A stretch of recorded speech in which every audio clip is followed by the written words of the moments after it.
Welcome to another episode of Jamming with Jason. Hey, today we're going to talk about raccoons and elephants and honey pies and obla-dee obla-da.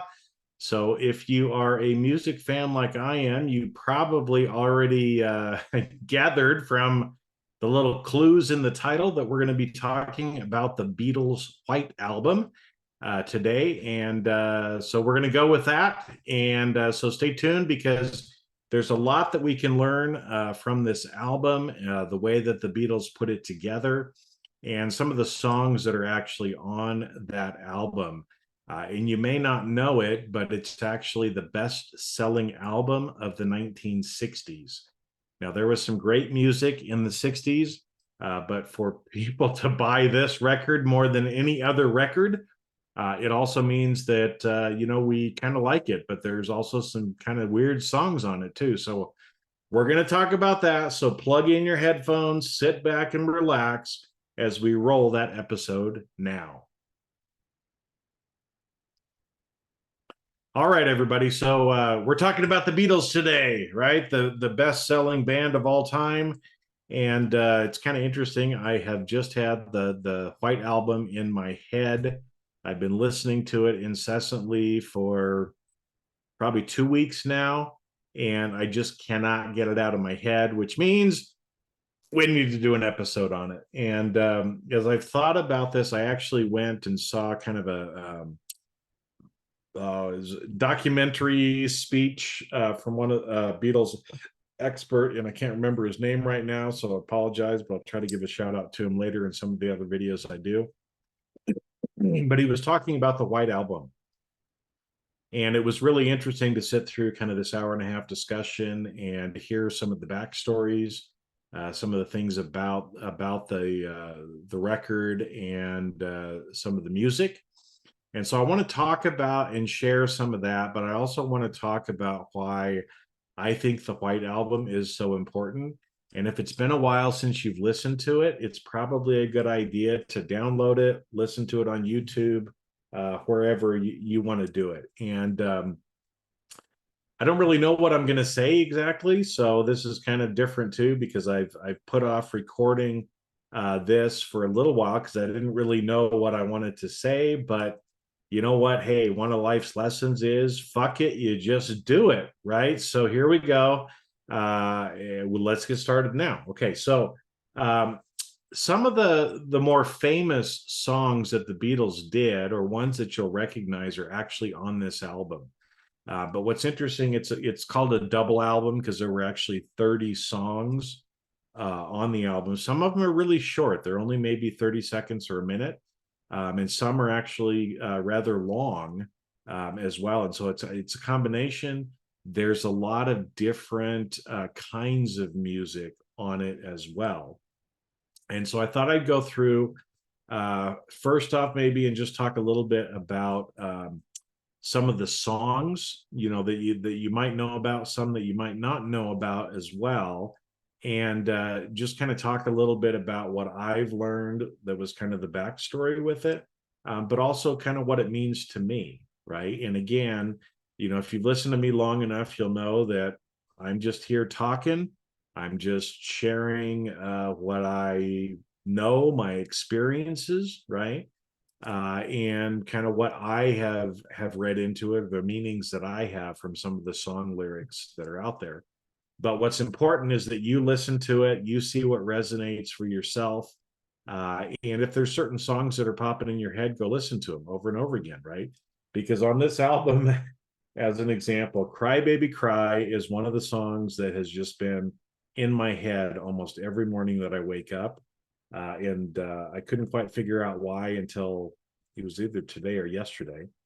On that. And one of my favorite Beatles songs of all time is While My Guitar Gently Weeps. And there's a lot of, like I said, beautiful, beautiful things on here. So let's just jump in. So the first track on here is actually Back in the USSR, which I always kind of wondered. It was kind of like a weird thing. Here it is, the 60s, we're in the Cold War. The UK and the US are kind of in the Cold War with Russia. So why would Paul come up with Back in the USSR? Well, it was actually a dare. Okay.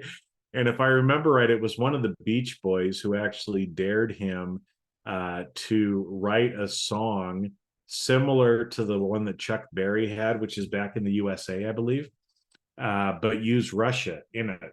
And so it's kind of funny. It's very cool actually if you go back and listen to the Chuck Berry version and then listen to this. Paul does some very similar things like making call outs to certain cities in the Soviet Union at the time. Using actually he incorporated a few Beach Boy lyrics or references in it as well, which I thought was kind of cool because it was one of the Beach Boys who actually encouraged him to do it. So that's always a fun song anyway. And but the next song, and again, I'm not going to go through every one of the songs, but I just want to talk about several of them kind of briefly because I found it very interesting. And the White Album. So if you know kind of the history of the Beatles, there was a time when they went to India for a while on kind of a retreat with a guru that was over there, and that had a profound impact on all of them, especially George. George kind of changed his whole life and became much more spiritual as a result of that, and might get into that in a future episode. But anyway, lots of love for George Harrison. And anyway, so while they were there, so I guess what I was going to say is the White Album is the first album that they created after they came back from India. And what's interesting is the album before the White Album was Sgt. Pepper's Lonely Heart Club Band, right? Which, if you look at the album cover, it's a very intricate, very detailed album cover. In fact, you almost have to use a magnifying glass to see some of the things that are in it. Really psychedelic, a lot of really cutting edge music on that album. It was again, fabulous, groundbreaking album. And one of the things that I found so interesting is when they were looking at doing the cover art and kind of putting together the White Album, one of their friends who was an artist actually said, you know what, you guys just had like this really complex album cover for Sergeant Pepper. What if you just do white? It's just plain white, and all it says is the Beatles and then the number of the album. So they kind of stamped each one of the albums. Interesting, if you had enough money, number one that Ringo had went up for auction a few years ago, $750,000. Well, if you had the money, there you go. But anyway, so why I was telling you that is one of the people who was there at the retreat's name was Prudence. And if I remember correctly, she was Mia Farrow's sister. Both of them, I think, were there on that retreat, along with some other people in the Beatles. And what they found was, it was about transcendental meditation. And what happened is Prudence was like meditating the whole day. She would not come out of her room. She was just in a meditative trance pretty much the whole time. And so there came a point where they sent somebody in to try to make sure she was okay and to encourage her to come outside. And what was funny is the Beatles actually kind of created this little jingle that turned into Dear Prudence. Because if you remember at the beginning of the song, it's Dear Prudence, won't you come out and play? Hey. Well, that's what they were singing to try to get her to come out of her room. And they turned a whole song into it. So again, thought that was pretty cool. The song Glass Onion is an interesting one because John, who actually is my favorite Beatle, a lot of the critics and other people would try to read into his lyrics from different songs. And so he thought, aha, I'm going to play meta with you guys. I'm going to create a song that really means nothing, but has references to a bunch of other Beatle lyrics and maybe explain some of the stuff, but confuse you a little bit more. So Glass Onion is a great song that way. Anyway, but one of my favorite songs from the Beatles too is Obla Di Obla Da. And if I remember, I can't remember the country, but Paul had met someone, I think he was from Jamaica. And it was kind of, he was one of those happy guys that was always happy. And whatever tended to happen, he would say, oh, blah, da, life goes on, man, kind of a thing, right? And Paul loved that, and he actually kind of created a whole song about that. And to me, it's kind of similar to, like "Don't Worry, Be Happy," and some of the stuff that Bob Marley had done as well. So it has kind of a reggae feel to it. But again, just reminds us, obla da, life goes on, right? And I think that's an important message for all of us, especially at times in our life when things may not be going quite the way that you want them to be. Maybe turn on that track or just say to yourself, obla da, man, and move on. So anyway, that's all I got to say on that one. Okay. Now, one of my favorite songs is While My Guitar Gently Weeps. And it was one that was written by George Harrison. Kind of complicated on the guitar. I try to play it, and I can't do it that well. I can't do it justice. But there's an interesting story behind it that I thought was, Paul had written this, or George had written this beautiful song, but it just wasn't right. They did over 100 takes in the studio of this particular song, and just felt like they couldn't get it right. There was something that was not quite right in it. And so George especially was friends with Eric Clapton, and he convinced Eric to come into the studio and actually help them do the guitar solo for While My Guitar Gently Weeps. And so you might not know that. And it's he was actually the first kind of guest who was on a Beatle album. And in fact, he was uncredited. So most people don't know unless you know the story. But go back and listen to that song now and listen to the solo guitar that is in there. It's some of the most memorable guitar riffs probably of all time. And I just think it's so cool that it was actually Eric Clapton who did it. And so as you listen to that, realizing it's him playing, you can hear him playing, and it's totally Clapton. And when he added that to the album, that was it. They finally had what they were looking for.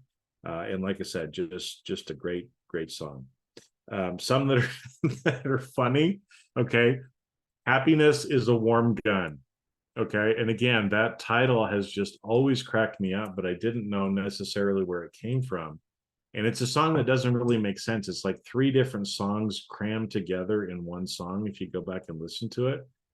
But John got the idea from a a Rifleman magazine, I think, and the title of the article was "Happiness is a Warm Gun," which meant that you're so happy when your gun kills an animal. And anyway, he just thought that was so funny, he had to incorporate that in. There's also some other funny songs like Piggies, right? The piggies rolling in the mud. But then they talk about big piggies that wear white shirts.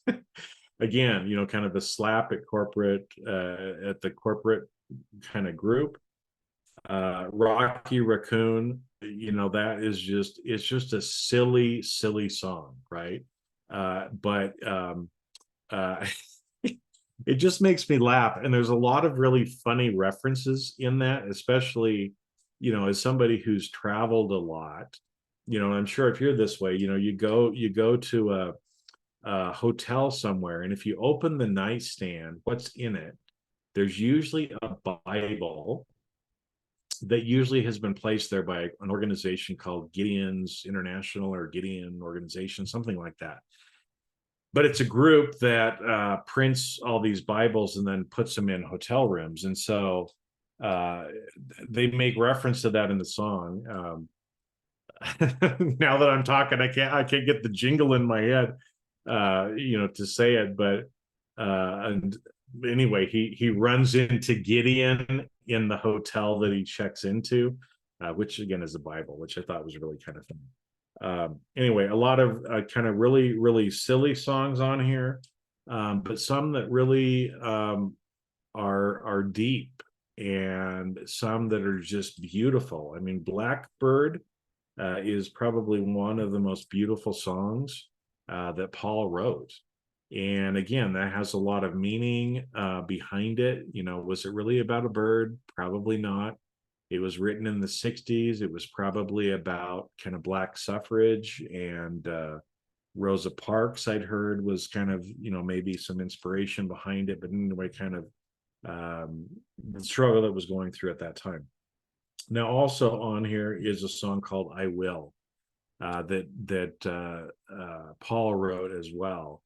And I didn't realize this until I had gone to that lecture.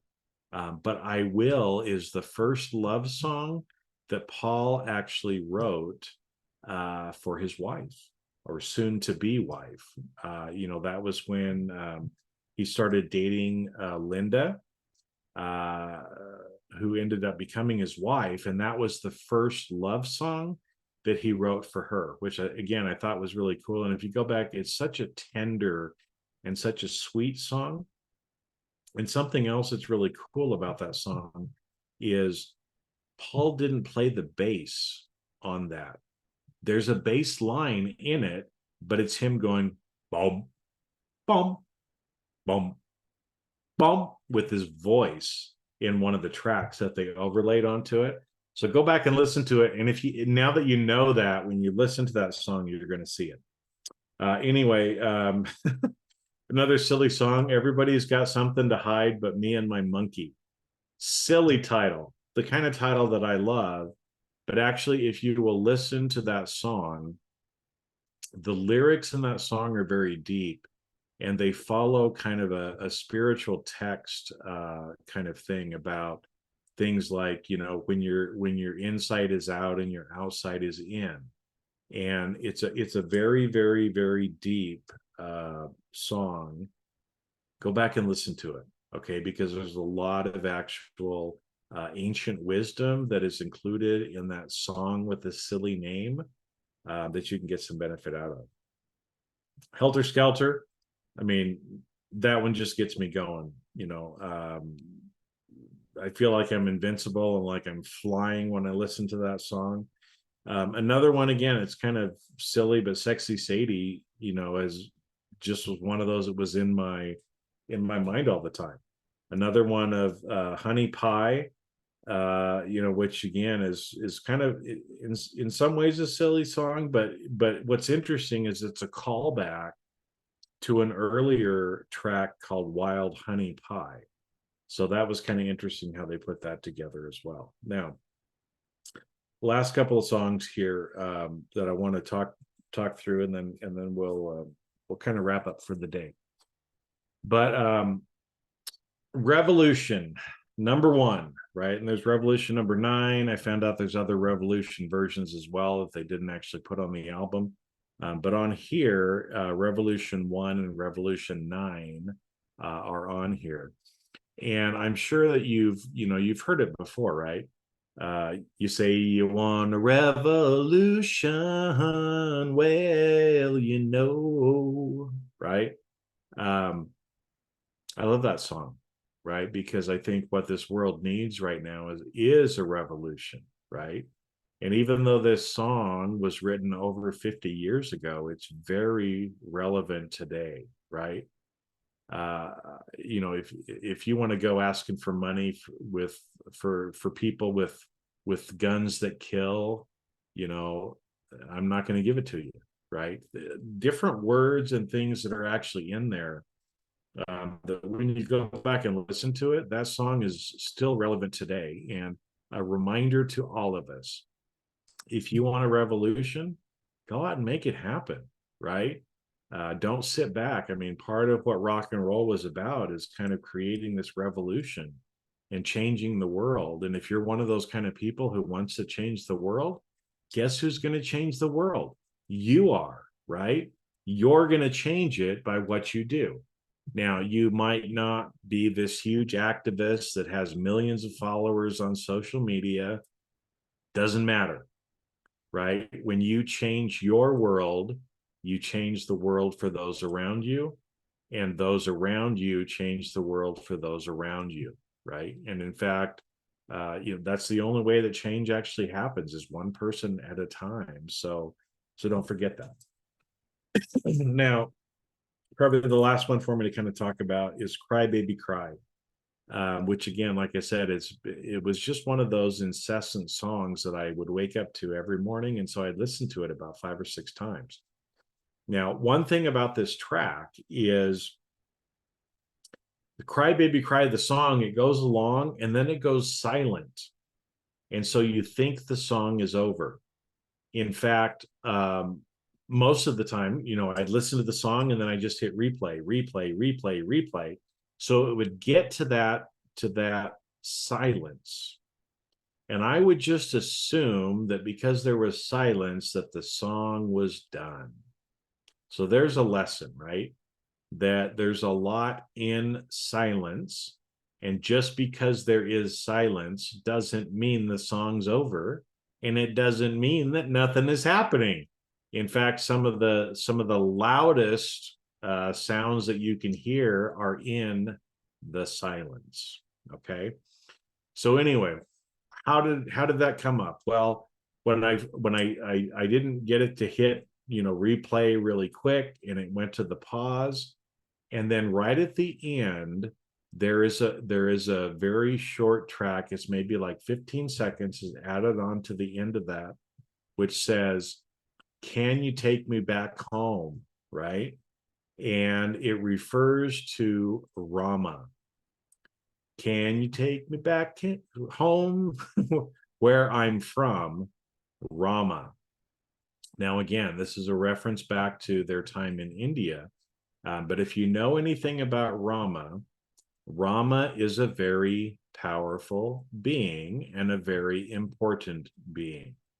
And so what was the message for Jason? I need to connect and tune to Rama. So I'm going to do that. Okay. And like I said, it's one of those things that's for me, right? That's a message that I kind of got. You might get a totally different message, and that's cool too, right? But as you're listening to songs, as you're looking around you, as you're seeing different signs, because I promise you, there are signs everywhere. There's symbolism everywhere. If you will look for it, you will find it, and you will get guidance on what you need to do. But you have to place awareness on it and be open to receive it. And when you do, it's right there in front of you, right? Like, I probably listened to that song 20 times. And the message that I needed to hear was after the silence, right? So again, we do all of our work, we have some silence, and then the answer usually comes. Isn't that interesting? I'm thinking that's not a coincidence on how the Beatles did that, and they probably did that on purpose. So anyway, take it for what it is. But anyway, a little different episode this time, but I had fun doing it. I hope you had fun listening to it. And I think, like I said, I love this album because a lot of the silliness and what seems to be random things in these songs is not. It's not that silly, and it's not random. And if you go back and listen to it, you're going to get some messages that you need to hear as well. And those messages are going to help you live a better, happier life. They're going to help you to change the world, right? And again, maybe some of the messages I shared today, you're like, holy shit, Jason, that was exactly what I needed to hear. Well, you're welcome. Listen to another episode. You're going to get more, okay? And with that, I'm going to sign off for today. And thanks for listening, and go check out the White Album. And don't forget, even when things get bad, obla di, obla da, man, life is good.